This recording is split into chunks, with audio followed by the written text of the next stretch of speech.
بسم اللہ الرحمن الرحیم۔ عزیز طلباء السلام علیکم۔ آج ہمارا موضوع ہے غزل۔ غزل کسے کہا جاتا ہے، غزل کے لغوی معنی کیا ہیں اور غزل کا اصطلاحی مفہوم کیا ہے۔ عزیز طلباء، غزل عربی زبان کا لفظ ہے۔ اس کے لغوی معنی صنف نازک سے راز و نیاز یا عشق و محبت کی باتیں کرنا یا سوت کاٹنا وغیرہ کے ہیں۔ اصطلاح میں اگر ہم دیکھیں تو اصطلاح میں غزل کی تعریف کچھ یوں ہوگی کہ وہ کلام جو ایک ہی وزن اور بحر میں ہو، جس کا پہلا شعر مطلع اور آخری شعر مقطع ہو، جس کے ہر شعر کے دوسرے مصرعے میں مطلع ہی کی طرح قافی و ردیف ہو، جس کا ہر شعر ایک الگ اکائی کی حیثیت رکھتا ہو، اس کو غزل کہا جاتا ہے۔ ڈاکٹر رفیع الدین ہاشمی اپنی کتاب اصناف ادب میں غزل کے بارے میں لکھتے ہیں کہ غزل اردو کی مقبول ترین صنف شعر ہے۔ غزل کے لغوی معنی عورتوں سے یا عورتوں کے متعلق گفتگو کرنا ہے۔ ہرن کے منہ سے بوقت خوف جو دردناک چیخ نکلتی ہے، اسے بھی غزل کہتے ہیں۔ اس نسبت سے غزل وہ صنف شعر ہے جس میں حسن و عشق کی مختلف کیفیات کا بیان ہو اور اس میں درد و سوز بہت نمایاں ہو۔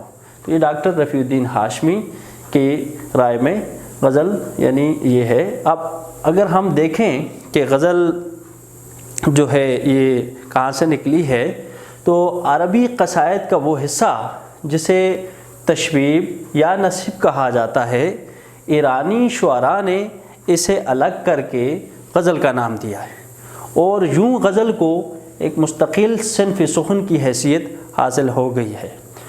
غزل کے اندر اشعار کتنے ہوتے ہیں تو اس بارے میں اگر ہم جانیں تو غزل 5، 7، 9، 11 یا اس سے زائد اشعار پر مشتمل ہوتی ہے۔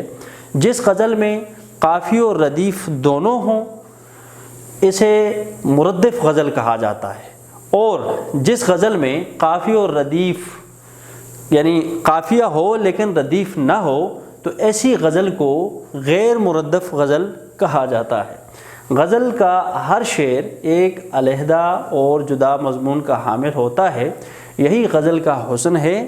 اگر غزل میں معانی اور مضمون کے اعتبار سے مسلسل اور مربوط اشعار لائے جائیں تو ایسے اشعار کو قطع بند کہا جاتا ہے۔ اب اگر ہم دیکھیں کہ ایک غزل کی کیا خصوصیات ہونی چاہیے تو اختصار، بلاغت، سادگی، سوز و گداز، خیال کی ندرت، جدت اور بلندی ایک اچھی غزل کی خصوصیات خیال کی جاتی ہیں۔ غزل کی زبان دیگر اصناف شعر کے مقابلے میں بالعموم سادہ، سلیس اور شستہ ہوتی ہے۔ تشبیہ و استعارہ، ثنائے بدائے کا موضوع متوازن اور مناسب استعمال غزل میں حسن و دلکشی پیدا کرتا ہے، اور ان کا غیر متوازن اور بلا ضرورت استعمال غزل کو بھوجل بنا کر اس کے حسن اور وقار کو مجروح کرتا ہے۔ جو اصناف فارسی سے اردو میں آئیں ان میں غزل بھی شامل ہے۔ غزل قصیدے کا محض ایک جز ہوتی تھی پہلے، وقت گزرنے کے ساتھ ساتھ قصیدے سمیت شاعری کی تمام اصناف پر غزل حاوی ہوتی چلی گئی۔ پہلے فارسی شعراء اور بعد میں اردو شعراء نے غزل کے علم کو بلند کیا اور اسے معاملات حسن و عشق کے علاوہ انسانی جذبے اور ضمیر کا ترجمان بنا دیا۔ غزل اتنی مقبول ہوئی کہ یہ شاعری کی جان بن گئی۔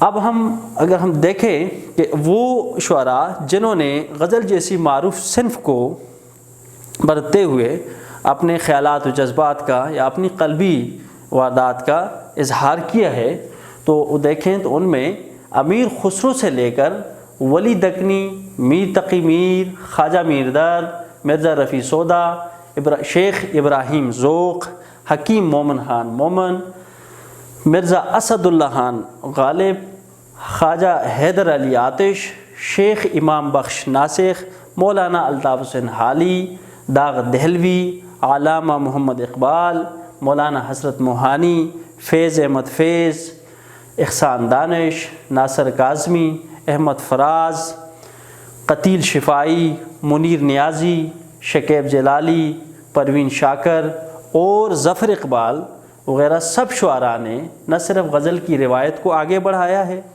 بلکہ اپنے اپنے اسلوب میں ایسے مضمون افرینی کی ہے کہ یہ صنف ہمیشہ کے لیے زندہ جاوید ہو گئی ہے۔ عزیز طلبہ، آج ہم نے غزل کے بارے میں جانا کہ غزل کیا ہے، غزل کے لغوی معنی کیا ہیں اور اس کا اصطلاحی مفہوم کیا ہے، اور ان شعراء کے بارے میں بھی جانا کہ جنہوں نے اردو غزل کو بام عروج تک پہنچایا ہے۔ انشاءاللہ دوسرے لیکچر میں ہم غزل کی جو اجزائے ترکیبی ہیں ان کے بارے میں پڑھیں گے۔